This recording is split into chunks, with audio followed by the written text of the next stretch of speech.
Les tensions diplomatiques entre la France et l'Italie peuvent-elles avoir un impact économique entre les deux pays?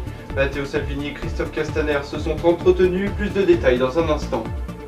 Bonsoir à tous et bienvenue, voici les autres titres de ce vendredi 8 février. Le Venezuela n'est pas épargné par les désaccords avec les États-Unis. Le président vénézuélien a réaffirmé que son pays ne laissera pas entrer d'éventuelles aides humanitaires. C'est une nouvelle que beaucoup redoutaient. Le corps retrouvé dans l'épave de l'avion qui transportait Emiliano Sala a été identifié. Il s'agit bien du footballeur argentin qui avait disparu le 21 janvier dernier. Notre rubrique L'Instant Sport y reviendra en détail. Enfin, le salon Rétromobile a ouvert ses portes ce mercredi et ce jusque dimanche. Et pour cette édition 2019, c'est l'Alfa Romeo Berlina qui est la star de l'exposition, un prix estimé entre 16 et 22 millions d'euros. Des tensions entre la France et l'Italie, Matteo Salvini et Christophe Castaner ont échangé, mais la crispation entre les deux pays concernant la crise migratoire perdure. En Libye ne permet toujours pas d'accord. Mais ce qui a empiré la situation, c'est bien évidemment le soutien du vice-premier ministre aux Gilets jaunes, Luigi Di Maio. Reportage Océane Mallet et Valentin Page. La situation diplomatique entre la France et l'Italie semble s'enliser. Emmanuel Macron a rappelé il y a quelques jours que le Premier ministre, Giuseppe Conte, est son seul interlocuteur en Italie. Le président cherche à discréditer le rôle des deux vice-premiers ministres, Matteo Salvini et Luigi Di Maio, puisque la France a fait depuis plusieurs mois l'objet d'accusations répétées, d'attaques sans fondement de la part de ces deux membres du gouvernement italien. Il y a un appel à voter contre le président, à soutenir le mouvement des Gilets jaunes, ainsi que la mise en cause de l'action française en Afrique. Et puis, il y a eu la venue de Monsieur Luigi Di Maio en France. Et quand un ministre d'un gouvernement étranger se rend en France, la bienséance, la courtoisie, la diplomatie la plus élémentaire veut qu'on prévienne le gouvernement et qu'on dise qu'on s'y rend. Rome tente d'organiser un front européen d'extrême droite contre les pro-européens incarnés notamment par le chef d'État français en vue du scrutin du 26 mai. Après le rappel de l'ambassadeur français, la presse italienne évoque aussi d'une crise sans précédent. Toujours en Italie, sachez que c'est ce matin qu'a débuté la déconstruction du pont Morandi à Gênes. Après son effondrement en août dernier, le drame avait fait 43 morts et des dizaines de blessés. La première phase de déconstruction devrait être achevée dans la nuit au plus tard demain matin et le Premier ministre italien Giuseppe Conte devrait s'y rendre prochainement. Partons désormais au Venezuela où le président Maduro refuse toute aide humanitaire envoyée par plusieurs pays dont les États-Unis. Le président vénézuélien qui campe sur ses positions alors que tous ne semblent pas être de son avis, avec notamment le législateur Lasler Toledo de l'opposition qui plaide à tenir tête au président Maduro auprès des militaires. Explication Océane Mallet et Valentin Page. Pour sa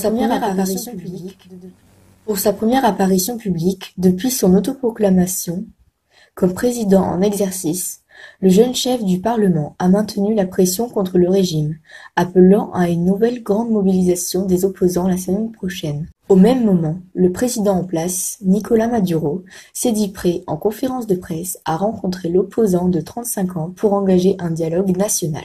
Une proposition sèchement rejetée par M. Guaido. Ce dernier a affirmé qu'il ne participerait à aucun faux dialogue avec le gouvernement. La répression, quand elle ne donne pas de résultat, se transforme en un faux dialogue, a déclaré l'opposant, qui a passé les 2 derniers jours dans un endroit tenu secret à Caracas. Les États-Unis pourraient rapatrier sur leur sol au moins 110 djihadistes français détenus en Syrie, un retour en France qui s'effectuerait via 2 avions américains. Mais la plupart des détenus seraient des enfants et pour l'instant, aucune prise de décision n'a été effectuée. L'homme le plus riche du monde, Jeff Bezos, PDG d'Amazon, dénonce un chantage à la photo intime. Il accuse National Enquirer d'en être à l'origine en échange de la fin d'une enquête concernant les façons dont il aurait obtenu des SMS avec sa compagne. En Indonésie, des centaines d'habitants ont dû être évacués après que le volcan Karangetan sur l'île de Sulawesi soit entré en éruption. Le corps du footballeur argentin retrouvé en début de semaine a été autopsié et on apprend donc aujourd'hui qu'il s'agit bien de la dépouille d'Emiliano Sala. Le pilote, lui, n'a toujours pas été retrouvé et l'épave de l'appareil n'a pas pu être remontée à la surface.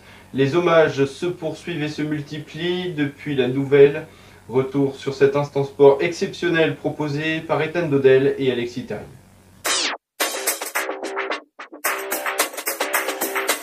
On commence avec du cyclisme. Mardi, Julien Alaphilippe sera au départ du Tour de Colombie aux côtés de son coéquipier luxembourgeois Bobby Jungels, vainqueur notamment du Liège-Bastogne-Liège. De sérieux concurrents seront au départ Christopher Froome et le Colombien Enal Bernal, tenant du titre chez la Sky.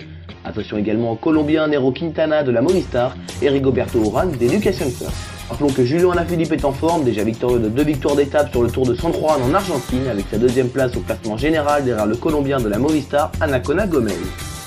Tennis, cet après-midi à 14h, quart de finale de la Fed Cup féminine. La France face à la Belgique. Le sélectionneur Julien Benetto a sélectionné Caroline Garcia pour affronter Alison Von Hugvank et Alizé Cornet face à Elise Mertens.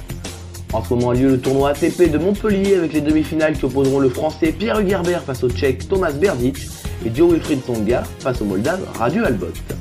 Ce tournoi nous a d'ailleurs offert quelques surprises avec notamment l'élimination du tenant du titre numéro 1 français Lucas Pouille au 2e tour face au chypriote Marcos Baghdatis, 128e au classement ATP, et l'excellente performance du français Joe Wilfried Tsonga, l'ancien numéro 5 mondial descendu 210e après sa blessure au ménisque gauche. Il a atteint les demi-finales en éliminant notamment Gilles Simon, 31e au classement ATP, et Jérémy Chardy, 35e mondial. Le tournoi de Sofia a lieu et il profite à Gaël Monfils, le français numéro 33 au classement ATP est en demi-finale. Il affrontera le russe Dani Medvedev demain, 16e mondial. Le français a d'ailleurs éliminé le grec Stefano Tsitsipas, 12e mondial, qui avait d'ailleurs fait tomber Roger Federer à l'Open d'Australie. Au rugby, le tournoi des 6 nations a démarré depuis la semaine dernière. La France est passée tout près de l'exploit face au Pays de Galles alors qu'il menait 16-0 à la mi-temps. Les Français ont été battus 24-19.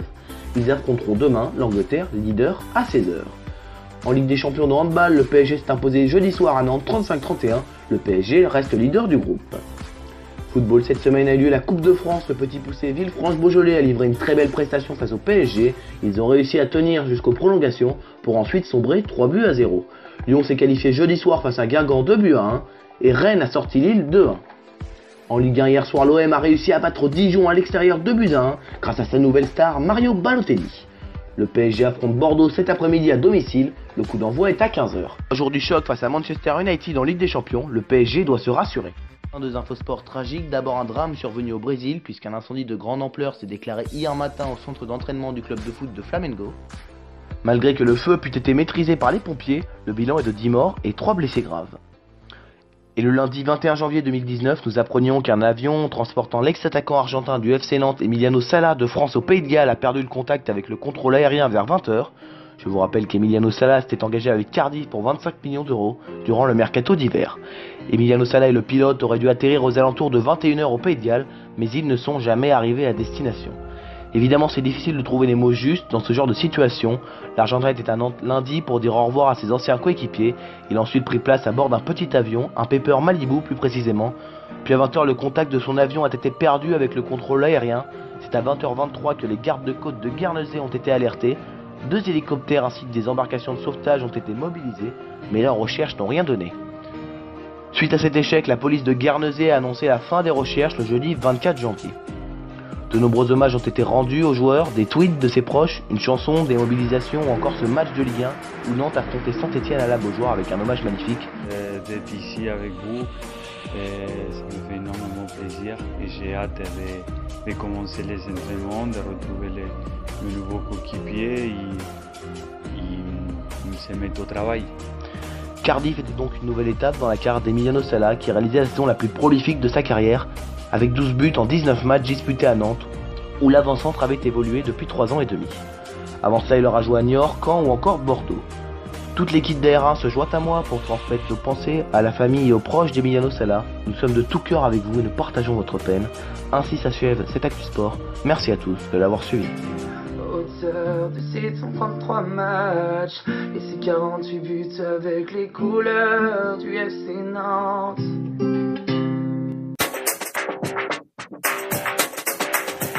C'est la fin de cette édition, merci de nous avoir suivis. Prochain rendez-vous dans 15 jours pour le journal de 13h. Je vous souhaite à tous une très belle soirée.